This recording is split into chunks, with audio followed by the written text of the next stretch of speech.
Πάμε να ανοίξουμε την κουβέντα του που ανήγγειλες και πριν. Σάββας Καλτερίδης εκ των δεξιών σου.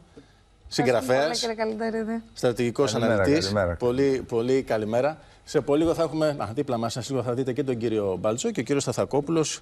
Καλημέρα κύριε Μπαλτσό, ευχαριστούμε πολύ. Καλημέρα στρατηγέ, πώς είστε? Δόξα τω Θεώ, καλά. Και Δημήτρης Σταθακόπουλος μέσω της τεχνολογίας είναι μαζί μας.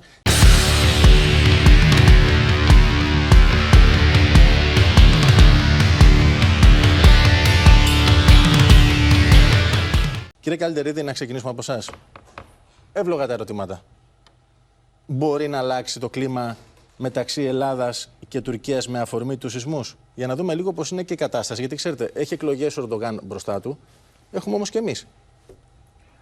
Λοιπόν, οι βασικοί στόχοι της τουρκικής εξωτερικής πολιτικής δεν πρόκειται να αλλάξουν. Άλλωστε, είναι οι ίδιοι στόχοι που παρέλαβε και ο Ερντογάν. Είναι στόχοι που στην ουσία οριοθετήθηκαν μετά το 1974, είναι γνωστοί, να μην τους αναφέρουμε. Πάντως, στην άσκηση της εξωτερικής πολιτικής μιας χώρας παίζει πολύ μεγάλο ρόλο και η κοινή γνώμη, η εσωτερική κοινή γνώμη, δηλαδή ο τρόπος με τον οποίο στηρίζει η εσωτερική κοινή γνώμη την πολιτική μιας χώρας. Το προηγούμενο διάστημα η τουρκική κοινή γνώμη δηλητηριάστηκε από την προπαγάνδα των τουρκικών κυβερνήσεων και του Ερντογάν προσωπικά και άλλων αξιωματούχων. Παρουσιάστηκε η Ελλάδα και οι Έλληνες παρουσιαστήκαμε ως ο βασικός εχθρός της Τουρκίας. Γνωστές οι απειλές, θα έρθουμε ένα βράδυ με τους πυράβλους και όλα αυτά. Αυτό που έγινε με την αποστολή της ανθρωπιστικής βοήθειας και της ομάδας των διασωστών είναι μία πλήρης αντιστροφή της τάσης της τουρκικής κοινωνίας απέναντι στην Ελλάδα και στον Έλληνα. Δηλαδή, γκρεμίστηκαν στερεότυπα. Αυτό που είδατε, που παρουσιάσετε πριν από λίγο, είναι λίγο. Έχει ενδιαφέρον να δείτε από κάθε ανάρτηση τι σχόλια γράφει ο κόσμος. Μιλάμε για χιλιάδες σχόλια, τα οποία είναι 99,9% θετικά υπέρ της Ελλάδας και όχι μόνον αυτό. Και επικριτικά εις βάρος της κυβέρνησης της τουρκικής, που άλλα μας λέγατε και άλλα ήρθαν.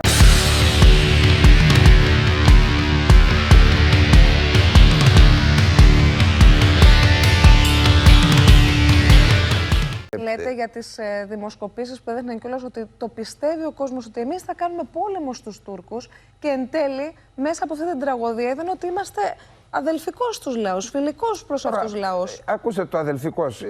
Καταρχάς να πούμε στους τηλεθεατές σας ότι στην περιοχή που στείλαμε την βοήθεια κατοικούν Κούρδοι, κυρίως Κούρδοι, Άραβες, Τουρκομάνοι και Έλληνες. Στο νομό της Αντιόχειας υπάρχουν μερικά χωριά, κυρίως το Κατσλί, το χωριό, μέσα στην Αντιόχεια, στην Αλεξανδρέτα, που κατοικούν Ρωμνοί. Είναι οι λεγόμενοι Ελληνορθόδοξοι, Αραβόφωνοι Ελληνορθόδοξοι. Από τα παιδιά των οποίων είναι ακόμα ανοιχτά και ζωντανά τα σχολεία της Κωνσταντινούπολης. Άρα δεν είναι μόνο η καθαρά ανθρωπιστική, υπάρχει και η πολιτική πλευρά του θέματος. Αυτό λοιπόν έγινε πλήρης αντιστροφή της στάσης που τηρεί η τουρκική κοινωνία απέναντι στην Ελλάδα.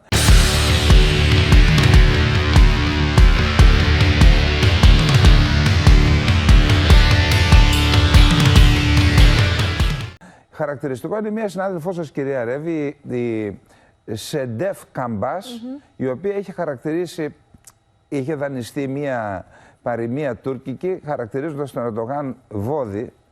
Δεν το είπα εγώ, το είπε η ίδια. Μπήκε φυλακή γι' αυτό, απολύθηκε. Και χθες είπε στον Ερντογάν με μία ανάρτησή της, μας παρουσιάζατε αυτούς τους ανθρώπους σαν εχθρούς και τελικά αυτοί ήταν οι πρώτοι που ήρθαν και μας βοήθησαν. Και αυτό είναι χαρακτηριστικό, γιατί η δημοσιογράφος αυτή επηρεάζει και ένα μεγάλο μέρος της κοινής γνώμης. Άρα αυτό δημιουργεί και πρόβλημα στρατηγική του Ερντογάν από εδώ και πέρα, πέρα από τους σεισμούς δηλαδή. Πιστεύω ούτως ή άλλως η Τουρκία ανοίγει ένας καινούριος κύκλος εσωστρέφειας για να αντιμετωπιστούν τα σοβαρότατα προβλήματα κοινωνικά, οικονομικά και πολιτικά σε μια περιοχή που κατοικούν τόσοι άνθρωποι όσο είναι όλη η Ελλάδα, 10-12 εκατομμύρια άνθρωποι. Αυτό λοιπόν για να αντιμετωπιστεί και σε πολιτικό και σε οικονομικό-κοινωνικό επίπεδο θα μπει η Τουρκία σε έναν κύκλο εσωστρέφειας. Και όταν έχεις να αντιμετωπίσεις τόσο σοβαρά εσωτερικά προβλήματα, δεν έχεις και την ικμάδα και τη δύναμη να ασκήσεις την εξωτερική πολιτική με τον τρόπο που την ασκούσε μέχρι τώρα η Τουρκία, δηλαδή με αυτή την επιθετικότητα και το δυναμισμό. Επαναλαμβάνω, οι στόχοι θα παραμείνουν οι ίδιοι και για όσους είναι υπεραισιόδοξοι και παρασύρονται σε ρητορικές ότι δεν έχουμε τίποτα να χωρίσουμε και όλα αυτά, να είναι λίγο συγκρατημένοι, γιατί οι υπερπτήσεις συνεχίζονται, οι προκλήσεις θα συνεχιστούν, δεν αλλάζει η εξωτερική πολιτική της Τουρκίας. Δεν βομβάρδισε κιόλας προς τους Κούρδους αυτές τις μέρες. Τους βομβάρδισε τη δεύτερη μέρα μετά τον σεισμό. Και μάλιστα σεισμογενείς περιοχές. Δηλαδή ανθρώπους που ήταν πρόσφυγες από το Αφρίν, τους έπιασε ο σεισμός, διπλή συμφορά, η τρίτη ήταν οι βόμβες της Τουρκίας.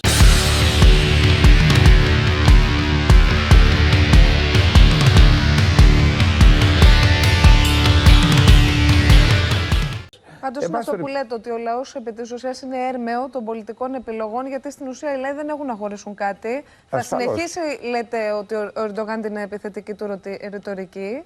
Δεν θα σταματήσει με αυτό, δεν θα κάνει πίσω. Πάντως η τουρκική κοινή γνώμη θα είναι ένα πρόβλημα για τον Ερντογάν ή για την όποια κυβέρνηση για ένα διάστημα. Από εκεί και μετά αυτά, όπως ξέρετε. Όπου να είναι, πάει και σε εκλογές. Να δούμε αν θα είναι και στην ώρα.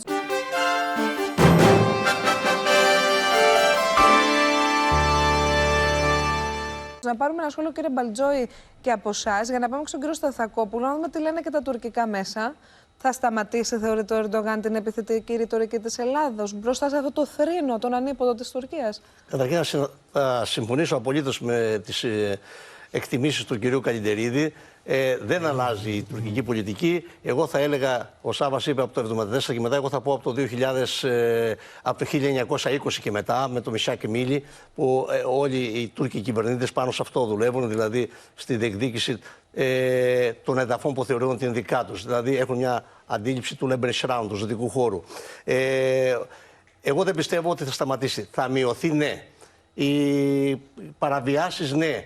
Όλο αυτό το υφάκι, το προκλητικό, θα έρθουμε νύχτα, θα κάνουμε εκείνο. Είδατε τον κύριο Ερντογάν. Θα κοπάσει, ναι. Είδατε τον κύριο Ερντογάν όταν πήγε εκεί στο λαό, πώς ήταν σαν κακομοίρης. Έφυγε αυτό αυτή η εμφάνιση που ήταν, που παρουσίαζε, ξέρω εγώ, και λοιπά. Θα κάνουμε εκείνο και από κάτω χειροκροτούσανε. Έρχονται δύσκολες καταστάσεις.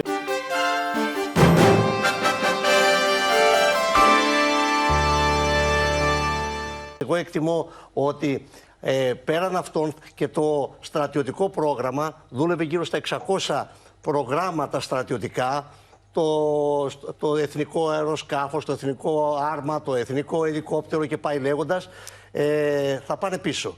Θα αναβληθούν, όχι δεν θα κυρωθούν, εκτιμώ. Γιατί θα πρέπει να ρίξει όλο το βάρος. Για τις εκλογές δηλαδή τώρα. Και για τις εκλογές, αλλά περισσότερο να απαλύνει, δηλαδή στην κοινωνική αρρωγή, για να απαλύνει τον πόνο αυτών των ανθρώπων που είναι αγανακτισμένοι, έχουν χάσει σπίτια, έχουν χάσει την οικογένειά τους.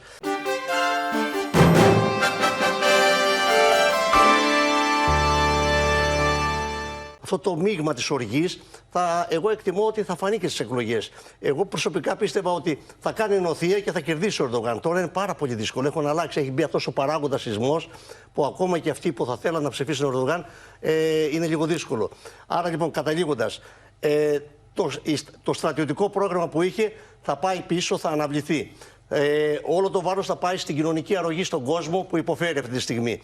Και θα έχουμε μια περίοδος, δεν ξέρω πόσο μεγάλη θα είναι, ορισμένοι λένε μέχρι και 10 χρόνια, καλύτερη από αυτό που βιώσαμε τους τελευταίους μήνες.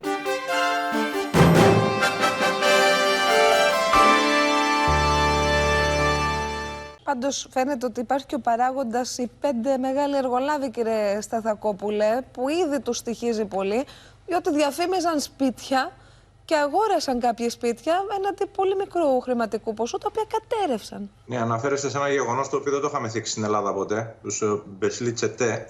Σημαίνει τον 5. Τσετέ, ξέρουμε τη λέξη τσέτες εμείς, από τους σφαγείς τότε του Μικρασιατικού Ελληνισμού. Τσετέ σημαίνει συμμορία. Συμμορία, τα 5. Επομένως, είναι 5 κατασκευαστικές πολύ μεγάλες, οι οποίες καταγγέλλονται εδώ πέρα και πάρα πολύ καιρό στην Τουρκία, ότι έχουν το μονοπόλιο στα δημόσια έργα και μάλιστα για δημόσια έργα τα οποία παίρνουν στο εξωτερικό έχουν την εγγύηση του τουρκικού δημοσίου. Να πούμε ότι στην Ευρωπαϊκή Ένωση δημόσια έργα αναλαμβάνουν μόνο ευρωπαϊκές εταιρείες και στην Ελλάδα ομοίως και ελληνικές μαζί. Ο νόμος 4412 του 16, όπως τροποποιημένος ισχύει σήμερα, το αναφέρει αυτό για την ενσωμάτωση Ευρωπαϊκής Οδηγίας. Όμως, παγκόσμια και στην Ευρώπη δεν ορίζεται η εθνικότητα του υπεργολάβου. Επομένως, μην παραξενεύονται κάποιοι αν στα δημόσια έργα υπεργολάβοι είναι τουρκικές εταιρείες. Τώρα, οι εταιρείες οι συγκεκριμένες, οι 5, δεν κατηγορούνται άμεσα ότι αυτές έχτισαν και αυτές φταίνε, αλλά έχουν δεκάδες θυγατρικές, οι οποίες εμπλέκονται και σε ιδιωτικά έργα και σε δημόσια έργα. Είδαμε το θέμα του εργολαβικού ανταλλάγματος, το οποίο είναι τεράστιο υπέρ τους. Άρα λοιπόν βάζουν σαθρά υλικά για να έχουν κέρδος από παντού. Ως εκ τούτου έχουμε αυτές τις συνέπειες.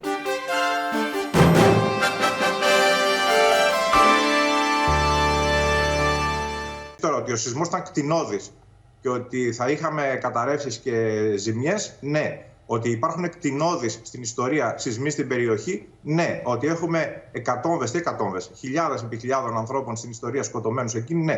Την ανθρωπογεωγραφία της περιοχής την περιέγραψαν οι προλαλήσαντες άριστα, έτσι ήταν, είναι και θα είναι για τα επόμενα χρόνια. Τώρα, ο μέσος Τούρκος, να ξέρετε ότι την περιοχή την θέλει να είναι Τουρκία και με επέκταση ενδεχομένως.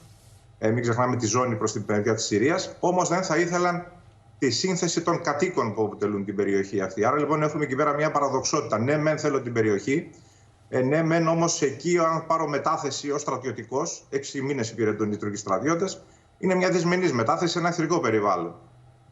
Τώρα, ότι πρέπει να αντιμετωπίσει ο Τούρκος πρόεδρος, πρέπει να το αντιμετωπίσει. Ορθώς κήρυξε σε κατάσταση εκτάκτου ανάγκης. Σαφώς, για να τρέξουν fast track διαδικασίες. Διότι αν δεν είχε κηρύξει σε κατάσταση εκτάκτου ανάγκης, δεν μπορούσαν να τρέξουν τίποτα από όλα αυτά που βλέπουμε τώρα να τρέχουν και για να γίνει η αποκατάσταση. Αυτό συμβαίνει και στην Ελλάδα, ακόμα και σε οποιαδήποτε ευρωπαϊκή χώρα, σε ένα σεισμό. Αλλά και πάλι ο ίδιος βέβαια είπε, κύριε Σταθακόπουλο, ο ίδιος βέβαια είπε ότι μάλλον αργήσαμε, λέει κιόλας. Έτσι, έκανε κριτική μόλις δεν τι έρχεται. Ναι. Καλά έκανε, γιατί είναι μια αυτοκριτική, δεν βλάπτει. Βλέπουμε όμως τη λογική των Τούρκων πολιτών εκεί, ασχέτως καταγωγής του, είναι Τούρκοι πολίτες, Κούρδοι, Άραβες, Ρωμιοί κτλ.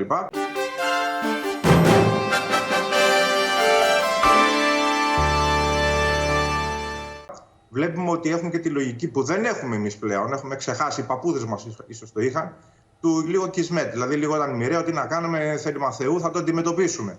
Αυτή τη λογική λοιπόν την έχουν ως πρωτεύουσα εκεί, παρά αυτή τη λογική που λέμε εμείς ευθύνες. Σαφώς και θα αποδοθούν ευθύνες σε εταιρείες που εμπλέκονται στην κατασκευή. Άρα λοιπόν το θέμα το ηθικό, ποινικό, με κάποιο τρόπο θα κινηθούν οι διώξεις. Από εκεί και πέρα. Στο θέμα της εκτάκτου ανάγκης μπορεί να το προεκτείνει σε όλη την Τουρκία. Σύμφωνα με το άρθρο 119 του Συντάγματος θα μπορούσε. Θεωρώ ότι δεν θα το κάνει αν του βγαίνουν τα κουκιά. Γιατί δεν θα το κάνει, κατά την ταπεινή μου άποψη. Διότι ο Κιλιτσάρογλου, που μάλλον θα ανακοινωθεί μεθαύριο ως ηγέτης της ενωμένης αντιπολίτευσης, δεν συγκεντρώνει το αντιερντογανικό ρεύμα. Υπάρχουν λοιπόν στον πρώτο γύρο πάρα πολλοί οι οποίοι δεν θα τον ψηφίσουν. Όμως στο δεύτερο γύρο, για να αποφύγουν την ακυβερνησία, νομίζω ότι θα ξαναπάνε προς τον Ερντογάν ως αναγκαίο κακό. Τώρα, να πούμε το εξής. Μπορεί να αναβάλει τις εκλογές γενικώς. Ναι, το είπα προηγουμένως, όμως θεωρώ ότι θα αναβάλει τις εκλογές μόνο στη συγκεκριμένη περιοχή. Το έχει ξανακάνει στις δημοτικές και περιφερειακές εκλογές του 19. Του το επιτρέπει και το Σύνταγμά του και η νομοθεσία του. Λέει, παρατείνεται η θητεία των εκπροσώπων των ντόπιων, δηλαδή των ντόπιων βουλευτών, παρατείνεται η θητεία τους, επιτρέπεται, το έχει κρίνει το Συνταγματικό του Δικαστήριο το 19.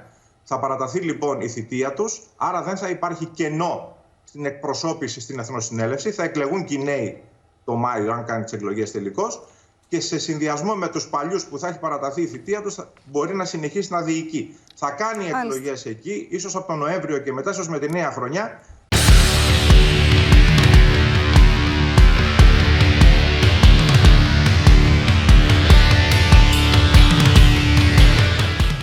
Εκεί όμως, κύριε Σταθακόπουλε, μας πει και ο κύριος Καλεντερίδης, το 70% τον είχε ψηφίσει τον κύριο Ερντογάν στις προηγούμενες εκλογές. Ναι. Τώρα μιλάμε για μια, μια τεράστια ποσότητα πληθυσμού. Ο Ερντογάν το 1999 στο σεισμό είχε αποφυλακιστεί 20 μέρες μετά την αποφυλάκησή του, έγινε ο σεισμός του 1999. Εκεί λοιπόν, επειδή διεκδικούσε, ήταν στο Φαζιλέτ Παρτισί, το κόμμα της Αρετής τότε, και στη συνέχεια ίδρυσαν, όταν το απαγόρευσε την δράση του το Συνταγματικό Δικαστήριο, ίδρυσαν οι νεοτεριστές το κόμμα της Δικαιοσύνης και Ανάπτυξης. Τότε λοιπόν ο Ερντογάν, επειδή είχε ηγετικό ρόλο σε αυτήν τη διαδικασία, ασκούσε κριτική στην κυβέρνηση Ετσεβίτ. Για τους σεισμούς. Ποια ήταν η κριτική του για το σεισμό? Ο αντισεισμικός νόμος, η κλοπή των κατασκευαστών σε υλικά, σίδερο, έχτιζαν λέει μόνο με τούβλα, και με αυτήν την κριτική στην ουσία απέκτησαν προβάδισμα και πήραν την εξουσία. Τώρα λοιπόν δανείζεται η αντιπολίτευση ακριβώς τα ίδια λόγια του Ερντογάν. Άρα κάνει κύκλους η ζωή, κύριε Καλεντερίδη. Και του λένε, αυτό που λέγατε το 99 συμβαίνει το ίδιο και εσάς. Ο αντισεισμικός κανονισμός δεν τηρήθηκε και από εκεί και μετά έκλεβαν οι κατασκευαστές. Παρεμπιπτόντως, συμφωνείτε με τον κύριο Σταθακόπουλο? Ένας κατασκευαστής πήγε να φύγει χθες ενός μεγάλου οικιστικού συγκροτήματος και τον συνέλαβα στην Κωνσταντινούπολη. Πήγε να φύγει στο εξωτερικό γιατί θα συλληφθεί.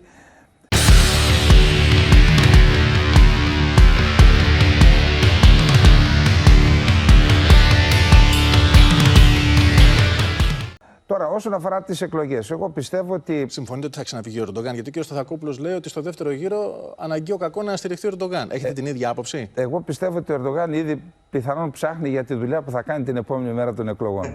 Άρα, εσείς θεωρείτε δηλαδή ότι είναι σε αποδρομή? Ακούστε. Επειδή έχω διαβάσει χιλιάδες tweet αυτές τις ημέρες και είδα ανθρώπους που καταρχάς ο Ερντογάν τη δεύτερη μέρα βγήκε και απείλησε τον κόσμο. Ναι. Να μην παραπονείτε. Θα τα πούμε μετά, αλλά έχω Δευτέρη. Έκλεισε το Twitter για 12 ώρες. Πριν από λίγο διάβασα ότι ένα παιδί που δεν ακουγόταν έστειλε με Twitter μήνυμα και το σώσανε, ενώ που είχε καταπλακωθεί. Δηλαδή διακινδύνευσε τις ζωές ανθρώπων για να μην δέχεται κριτική. Τι διαβάζω λοιπόν? Λέει, όταν έχω χάσει παιδιά, σπίτια, οικογένεια, θα σκεφτώ το φόβο. Δηλαδή το φράγμα του φόβου το έχουν ξεπεράσει οι Τούρκοι πολίτες. Η προπαγάνδα, το είναι θέλημα Θεού, του Αλλάχ, και ότι είναι καντέρ, δηλαδή πεπρωμένο. Αυτή, ξέρετε, όταν έχει τα πάντα, δεν πιστεύω ότι δεν θα παίξει το ρόλο που έπαιζε μέχρι τώρα. Βλέπω την αντιπολίτευση να δραστηριοποιείται στον ανθρωπιστικό τομέα. Όλοι οι δήμαρχοι είναι εκεί. Ο Ημάμογλου μετέφερε τους φούρνους της Κωνσταντινούπολης και κάνει 1.200.000 ψωμιά την ημέρα. Δηλαδή εκεί που υστέρησε το κράτος, είδαμε ότι ήταν παρόντες η τοπική αυτοδιοίκηση, η αντιπολίτευση. Όλα αυτά δεν μπορεί να τα αντιπαλέψει ο Ερντογάν.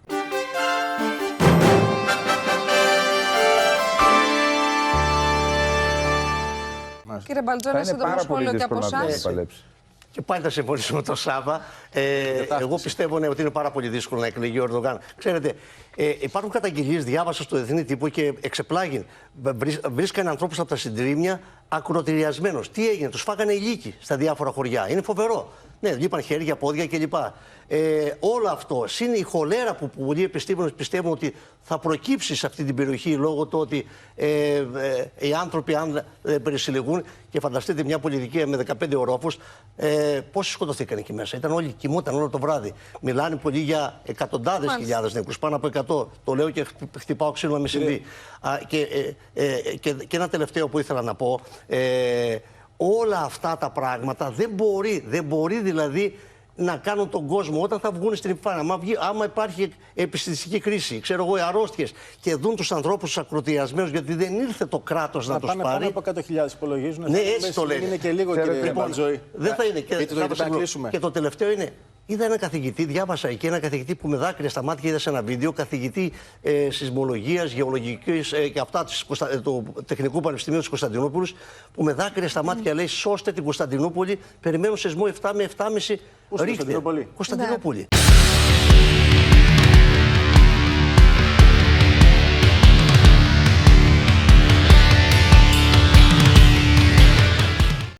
Εντάξει. Ακούστε. Σύμφωνα με υπολογισμούς ιδρυμάτων της Τουρκίας, η πρωτογενής ζημιά είναι 50 δισεκατομμύρια δολάρια. Και δευτερογενώς η τουρκική οικονομία θα επιβαρυνθεί με πολλαπλάσιο ποσό. Τι σημαίνει αυτό? Δεν είναι δυνατόν. Πού θα βρει τους πόρους ο Ερντογάν? 35 δισεκατομμύρια έχασε μόνο από το χρηματιστήριο όταν έκλεισε για 3 Τα ώρες. πετροδόλαρα. 35 δισεκατομμύρια. Λέω ένα επειδή λέτε για τα 50 εσείς. Μιλάμε τώρα πρωτογενής ζημιά. Και σε αυτό που λέει η Λαμπία, πριν μπει το διεθνές, του κάνανε κρούση από το Διεθνές Νομισματικό Ταμείο, ήρθαν τα πετροδόλαρα. Θα μπει τώρα. Τώρα Λοιπόν, εκεί θα είναι η πίεση τώρα. Εδώ λοιπόν Άρα θα τρέξει. υπάρχει ένα πρόβλημα διαχείρισης αυτής της κατάστασης. Στην περιοχή είναι το 15% της αγροτικής παραγωγής της Τουρκίας, είναι περίπου 15% της βιομηχανικής παραγωγής. Εδώ υπάρχουν τεράστιες καταστροφές, θα επηρεαστούν οι εξαγωγές. Είναι ένα πολύ σημαντικό ζήτημα.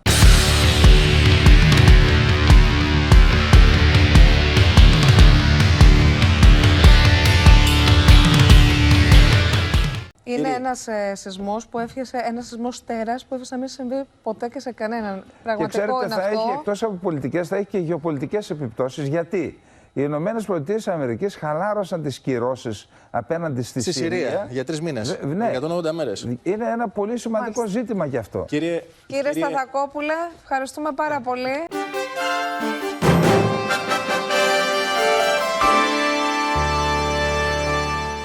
Μια κουβέντα για 6 μήνες, 180 μέρες. Αλλά το θέμα είναι το εξής, ότι ο σεισμός της Κωνσταντινούπολης είναι τελείως διαφορετικό και σε αντίκτυπο στην κοινή γνώμη της Τουρκίας από την περιοχή αυτή που είναι λίγο γαλατικό χωριό για την Τουρκία.